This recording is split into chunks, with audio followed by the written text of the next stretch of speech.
Good morning from Panhandle Outdoors, America's only daily outdoor TV show.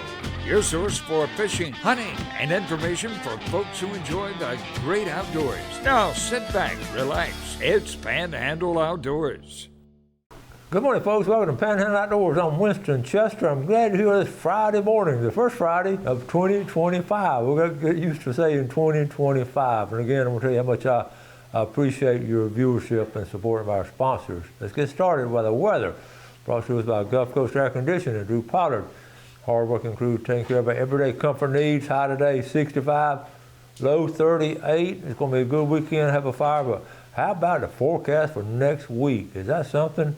I mean, I think it might. I haven't heard them say it sounds like it's going to be the coldest week of the winter, maybe. It's going to be cold, which ain't bad. Ain't bad. Let's move on. I'll do the Gulf water temperature. We have a new sponsor for the Gulf water temperature. I'm very appreciative. Allco Electric, and I'm going to tell you more about them. But they're good folks. They've been in contact with me, and they're our kind of people. So we'll be talking more about that. But anyway, the water temperature at the end of the pier is down to 63 degrees. So it is cold. Our river reading is always brought to us by Panama City Coca-Cola. Apalachicola, Bluntstown, 9.9. It's still peaking out. We had a little bit of that rain, and the Choctaw at Carabelle, 7.9. Slowly starting to drop out. Both rivers had some rain on them, and they're slowly about to get ready to drop out. So still going to be a little bit of high water on the rivers this weekend. Take a look at our tide chart brought to us by Kent Forest Lawn. Low tide this morning at 9:31 and a high at 11:44 tonight. And with it being Friday, we'll always like to do the fish and game forecast in this segment here brought to us by Blue Water. 148 to 348 this morning, and this afternoon after lunch, 213 to 413. Wind has been coming north pretty strong, but it's going to be pretty steady today. Northwest at about 5 to 10. All right, let's take a break. We'll be right back.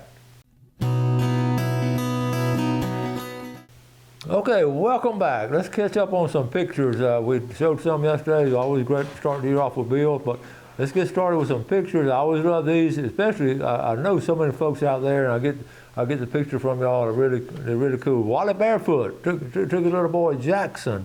He's a proud dad over here, up there in Southport. Wally Barefoot. His sweet mom works there at Bozeman School. If your kids go to Bozeman, tell them that you saw her son on Panhandle Outdoors. Good job, Jackson. There he is. There's Wally and Jackson in the back of a pickup truck. That's the Florida Panhandle right there. Good folks. Sean Sanders, how about hog hunting over there in Ross Hammock Ranch? The girls had a blast. Hog hunting is great this time of year. Good job, Sean Sanders. Daniel Cole, y'all know Daniel comes on the show all the time. Listen to this.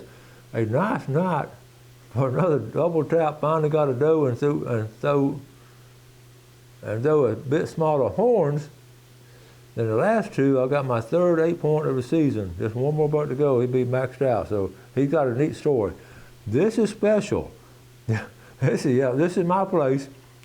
But what is so funny, my friends always complain about the bears they have. Well, I'm going to tell them that I train my bears.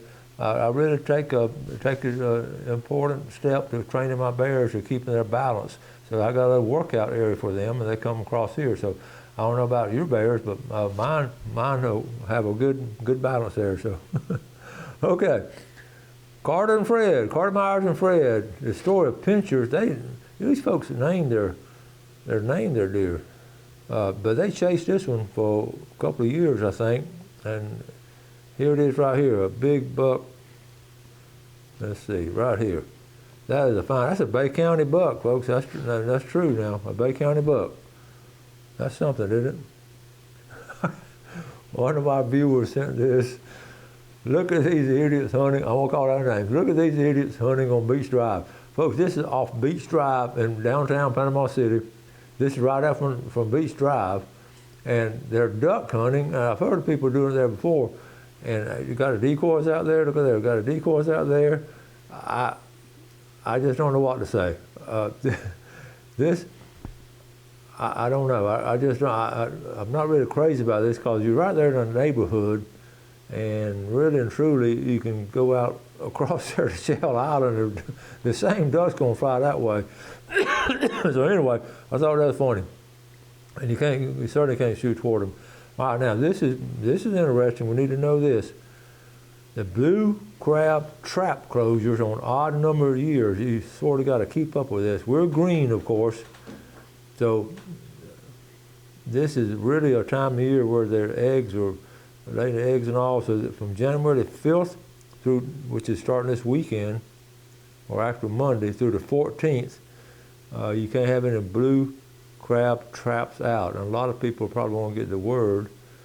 And then you see how the it goes all the way down the state. I looked at this, is interesting. All the way down the state and all the way down the bottom end is July, but up here it's January. Isn't that cool? How the different parts of the area of the state. Okay, move on. Well, I've talked about fishing under the bridge for redfish, and Kelly Mandeville, Matt Mandeville, they're at a DuPont Bridge. You see right there, the DuPont Bridge, and the last day of the year, right there on New Year's Eve, they were able to catch that big old redfish. Good job, Matt and Kelly, Jason Black, that group there went. Tess Randall Jolly up there in North Alabama, my favorite photographer, caught napping in big timber on a cold winter day. I always talk about, use this one word, the clarity and focus that she has on her pictures. She's amazing. Heather Taylor, another good day on the water during the Christmas break. They went out and looked at the different fish, nice redfish and trout, and good job, the Taylors. Okay, we all can identify with this. After all the eating I did over the holidays, I am happy to report that my socks still fit. I ate too much too. This just hit me this year. I've seen this before, something like this. I've never seen this picture. One day, we will hunt our last hunt. Until then, enjoy every single moment of it. And I showed this to my grandchildren over the holidays, and they were more somber than I thought, because this is just something that anything outdoors, we just get out there and just do it and enjoy every single moment. And I feel very strong about that. Okay, Caitlin Rogers. Okay, this is a Calhoun County buck. She sent this. I'm gonna get Caitlin to come on the show. Look at this Calhoun County buck. I got a better picture right here. First of all, I love of course, I love Caitlin. She's a great outdoor girl. Byron Rogers, the Rogers family, and they have had a place up there in Calhoun County to hunt for years. And they've taken care of it, and they've been selective in shooting the bucks and all. I'm gonna get Caitlin to come on the show and tell that story. Good job, Caitlin Rogers. Let's take a quick break, and we'll be right back.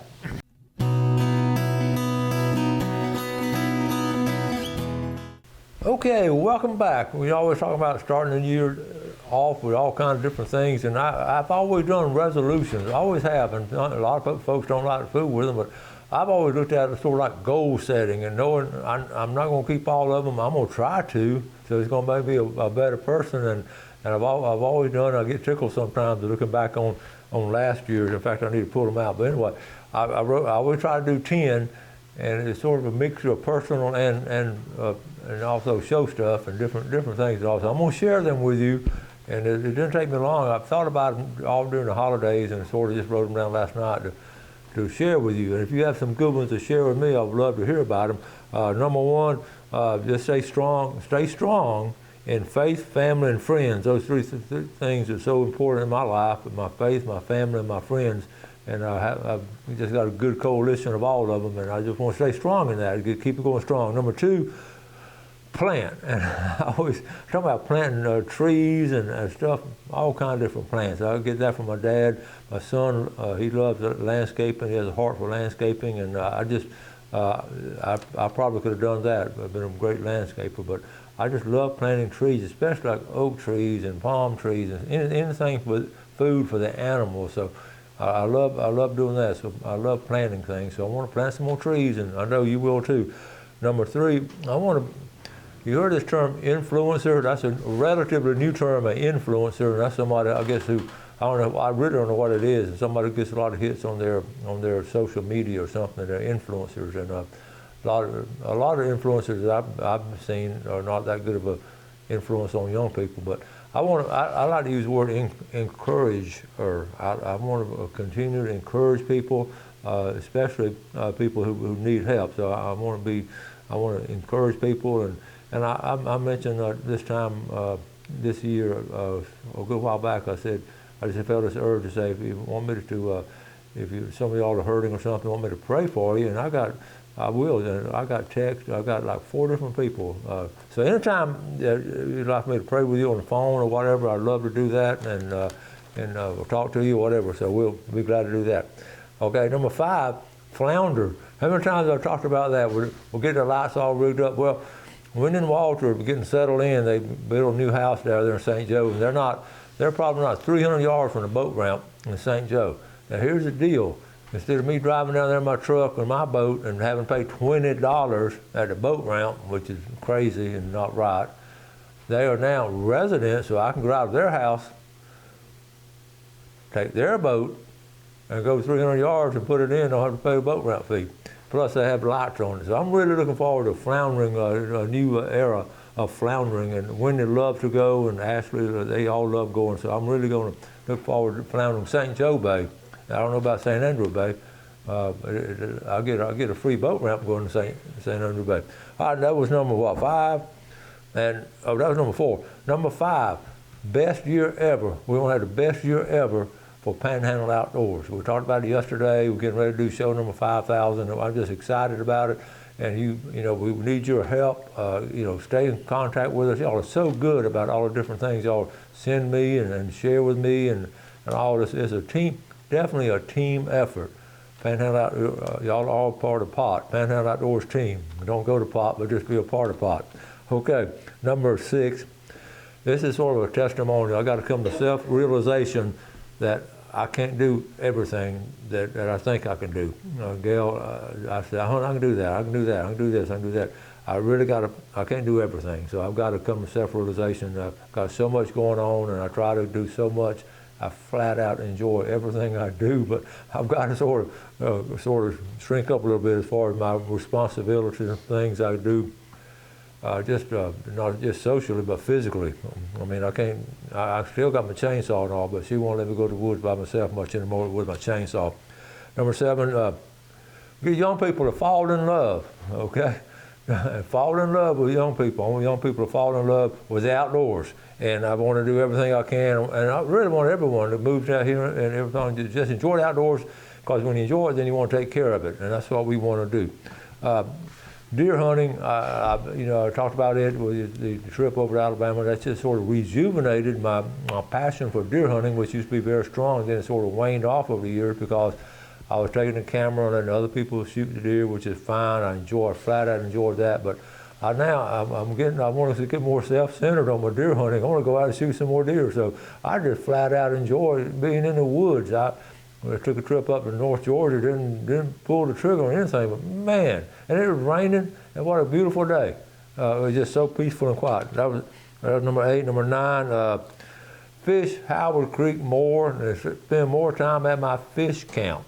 Okay, it turned into a work camp too much, and it's supposed to be a fish camp. So Gal and I are going to try to do a lot more fishing this spring and early part of the summer at Howard Creek. And number 10 is always strong to me. I want to help spread the outdoor education classes throughout the state of Florida. That's simple, and also got some contacts in Mississippi, and they're interested in it. So who knows what's going to happen? We're going to keep plugging along and promoting it and encouraging people to do it. So that's my resolutions. If you have yours, let me know about them, okay? And do something anyway. It's goal setting. Now, okay, we're going to do our drawing, and you know how it goes. I'm going to still use the ones left over from last year because I'm now officially opening up. Next week, I'm on what I put out of here. I'm going to throw these others away. So if you didn't get pulled this year, I'm sorry. Better luck next year or this year. So send your text me, email me, or whatever. It's hard for me to do it on the phone. If you would, just text me or send an email to us on anyway. And Phyllis Brookins, Ned Maxwell, Nat, I've already got yours in, so we're going to add yours next week. Y'all are some of the first ones every year. I get tickled seeing them. So anyway, that's and Gail, she writes out each one of them, and Gail was a little under the weather 2 weeks before Christmas. First time ever in 19 years doing the show that she was not able to bake homemade pound cakes for our sponsors, and I would deliver them.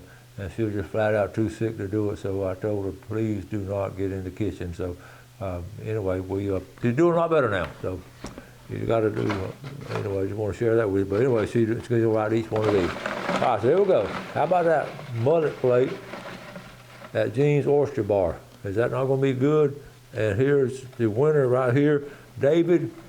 I could put out David Gilmore. David Gilmore. Good job, David. Okay, get a mullet plate. $1 gift certificate to Tarpon Dock from Malone. Jennifer McDaniel coming down from Malone. And the final one, the big red snapper. It's always good in wintertime. Mullet always good in wintertime. From Lynn Haven, Mike Edwards. You're the last one I drew. Mike Edwards. I know you're chuckling right now. Mike makes the fishing lures and all that. Been on the show before. And it's glad you get a big old red snapper. It'll give you a break from all the bass fishing you do.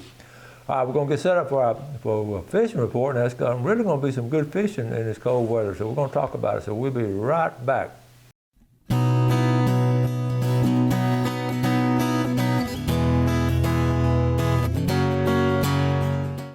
Okay, welcome back and welcome to the famous Friday fishing forecast brought to us by Jessica Lean Insurance and Financial Group and Matt Andrews for Hammer Down Roofing and Construction. We're always proud to have them. I'm going to do it. We're not set up yet with Google Earth. This new year, starting everything off. We just got to get reboot everything. So we'll work on that. I want to start off with a picture first because this is a flounder. I want to show this flounder. This is a world record. On December 20, I want to show it because it was caught in December. December 23rd, Lorenzo Mungan, okay? I'm sorry, let's see, here it is right here. He caught a 20 pound, 9-ounce southern flounder. It's an all tackle world record. He caught it over in Nassau Sound, Florida, over there toward Jacksonville. It was a shrimp he caught it on, fought him for 15 minutes, and he landed that record fish, but here was what was smart. He took it to Harold's Seafood Market for an official weight on a certified scale. It measured 33 inches, weighed 20 pounds and 9 ounces. I just wanted to show that flounder. I ran across the other day, and it's recognized by IGFA, International Game and Fish Association. We've been to that place down there in Miami, and really cool. So what made me think about it, because I talked to some folks during the Christmas break, and they were saying some of the flounders just flat out didn't leave the bay this year. They just I don't know if they made it in the bay. The ones that did go out didn't go out very far. So flounder fishing should still be good. Okay, but the best thing we could look at though would of course be trout fishing, and number one targeted species in winter is a trout. And the thing about the trout, I get tickled because they all clump up together. And they get together in areas where, and I didn't mention this before, I don't talk a lot about the intercoastal waterway, but the intercoastal waterway is good fishing for trout. I've caught some of my best trout fishing intercoastal, and mainly these feeder creeks or these canals that go back up in other areas off the intercoastal. A lot of times the trout will go back in that area. Well, the biggest trout, one of the biggest ones ever caught here. When I do in my book, I wanted to do a story on speckled trout, which I did. But I wanted to find someone who'd caught a 10 pound or 10 plus pound speckled trout. And it was sort of hard to find. And guess who I found that actually caught a 10.2 pound speckled trout was Greg Brudnicki. And when did he catch it? He caught it in December. And where did he catch it? In one of those bayous over that pretty bayou area, and one of those canals that come up in that area. So that's exactly what I'm preaching here. This is a great time of the year to catch those speckled trout. And he had it mounted, and it's in the book. If you have my book, put a story out on it. It's an interesting story called On Shrimp. Okay, I also talked about they'll also hold up in the bay. Let's move on to the pier. I haven't, the pier fishing is sort of always patriotic to me because you can catch red, white, and blue. You can catch redfish this time of year, whiting, and bluefish. You can catch those, plus you're catching some flounder off there. And by the way, I was thinking last night about, I don't know what's going on with the Mexico Beach Pier, the planning or whatever. I haven't heard anything in the year 2024 about Mexico Beach Pier. So if y'all know something about it, let me know so we can share it with our viewers. That's always a great fishing pier. It is a great location, and we don't have enough fishing piers for our fishermen. Bass fishing, real quick, talk about bass fishing. One place to go, the go-to place, I talked to some bass fishermen, they really love going to Lake Talquin this time of year. They got to tell me a story about with all the machines and all, you can see where the bass are. And the bass to get off those ledges, right off of those ledges, and Lake Talquin is excellent fishing this time of year for bass. The bridge fishing, again, the sheephead, I mentioned this before Christmas, right before Christmas, but really in January and February, the sheephead fishing is going to be really good. But floundering, I want to go back to flounder. I saw Joe Eddy went gigging during the Christmas holidays. I don't know how many he got, but when Joe Eddy goes gigging, he goes because he knows they're out there, and he's one of the best flounder guys around. So it's really interesting, this time of year, the fish are out there, and it's really, a lot of times not that many people go because it's cold, and I can understand that. But take some warm gloves, and you got all these things to keep you warm and wrap up good, and spend about a couple of hours out there and see what you can do. So it's going to be some good fishing this weekend. Now it's going to be cold. It's going to be blowing, so be careful. And like I said, next week's going to be really cold. So maybe next Friday we'll be talking about a little warming trend coming, so you can get out. Got to wrap it up. Been a good short week, but it's been a good week nevertheless. Y'all, I appreciate the viewership. Do something good for someone else today. Enjoy the outdoors. Take care of it, and God bless. Thanks for watching America's only daily outdoor TV show, Panhandle Outdoors with Winston Chester, featuring hunting, fishing, and other activities and information to help you enjoy the great outdoors. Join us next time for Panhandle Outdoors.